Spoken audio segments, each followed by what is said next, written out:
심야에 부산의 한 아파트에서 불이 나서 부모 없이 집에 남겨져 있던 어린 자매 2명이 숨지는 안타까운 일이 또 벌어졌습니다. 자세한 내용을 좀 이루라 기자가 전해주실래요? 네, 부산 소방본부에 따르면 어젯밤 11시쯤 이 부산 기장군 기장읍의 한 아파트 6층에서 불이 났습니다. 네. 이 연기를 본 관리소장이 즉각 119에 신고를 했고 100여 명의 주민이 급히 대피를 했는데요.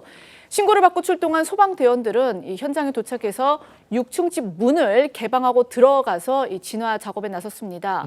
하지만 현장에서 이 거실 등에 쓰러져 있는 8살, 6살 자매를 발견을 했습니다. 이 발견 당시 자매는 의식과 맥박, 호흡이 모두 없는 상태였고 이후 인근 이 대학병원으로 옮겨졌지만 끝내 숨졌습니다.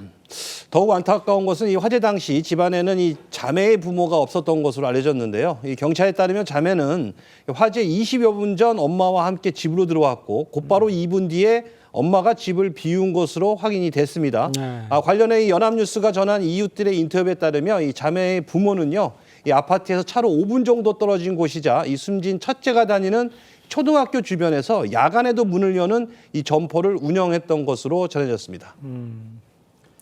자, 부모가 집을 비운 뒤에 20여 분 만에 화재가 발생을 한 건데 정확한 화재 원인은 좀 나온 게 있습니까?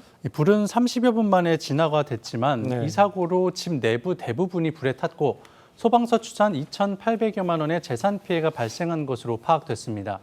일부 언론에 따르면 주민들은 불이 나기 2시간 30여 분 전쯤인 오후 8시 30분부터 이 아파트 내에 정전이 반복적으로 발생했다고 밝혔는데 이 부분이 화재와 관련이 있는지는 조사가 필요해 보입니다. 현재까지 명확한 화재 원인은 나오지 않았지만 화재 초기 현장을 살핀 경찰과 소방은 전기적인 요인으로 불이 났을 가능성이 있는 것으로 추정하고 있는데요. 정확한 화재 원인 조사를 위해 오늘 경찰과 합동 감식을 벌이고 있는 소방은 많이 그을린 부분이 거실 발코니 쪽 에어컨과 외부인데 아직 발화점을 정확하게 알 수는 없다고 밝혔습니다. 불이 난 아파트는 자동 화재 탐지 설비가 정상 작동됐지만 스프링클러는 설치돼 있지 않았다고 합니다. 다만 해당 아파트는 2003년에 건축 허가를 받아서 이 스프링클러 설치를 의무화한 2005년 개정된 건축법에는 적용받지 않는, 즉 이 스프링클러 설치 의무 대상 건물은 아닌 것으로 알려졌습니다. 네. 하지만 이처럼 안전장치가 제대로 갖춰지지 않은 점 등도 화를 키운 것으로 추정됩니다. 자, 너무 안타까운 이 사고인데 9일 전에 부산에서 이 똑같은 일이 있었잖아요. 그렇습니다. 이 앞서 지난달 24일에도요, 이 새벽 4시쯤에 이 부산 진구에 있는 한 아파트에서 불이 나서 10살, 7살 자매가 숨지는 그야말로 안타까운 일이 발생하기도 했었습니다. 10살 언니는 현장에서 숨졌고요. 또 뇌사 판정을 받은 7살 동생은 이 부모의 결정으로 여러 생명에게 장기를 기증하고 세상을 떠났습니다. 이 사고 역시 이 당시 부모가 새벽에 청소 일을 하러 나가기 위해 이 집을 비운 뒤 불과 15분 만에 불이 나서 더 안타까움을 더했습니다.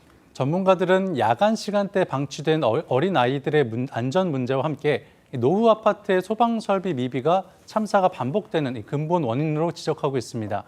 화재 참극을 막기 위해 노후 아파트에 대한 간이 스프링클러 설치 적극 추진, 야간 어린이 안전 교육 강화 등이 필요하다는 목소리가 나옵니다.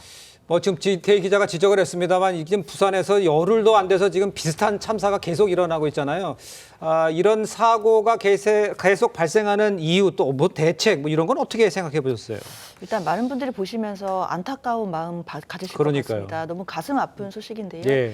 특히 어린 아이들을 놓고 일을 나가야 했던 그 부모의 마음에서 생각해 본다라고 한다면 또 참으로 또 참혹하고 또 참극이 아닐 수가 없습니다. 예. 그렇기 때문에 이 야간 시간대에 방치되는 아이들에 대해서 어떻게 우리가 교육을 하고 또 어떻게 안전을 보장해 줄지에 대해서 사회적인 공론화가 좀 필요할 것 같고요. 네. 특히나 노후 아파트에 대해서 지금 스프링클러나 이런 부분들이 나왔지만 소방시설이 미비되어 있는 건물들이 상당히 많은 비율로 있습니다. 그런 부분에 대해서도 근본적인 대책이 좀 나와야 될 것으로 생각됩니다. 그러니까 밤에 이제 방치된 아이들도 문제고 또 소방시설 같은 것도 바꿔줘야 될 것 같아요.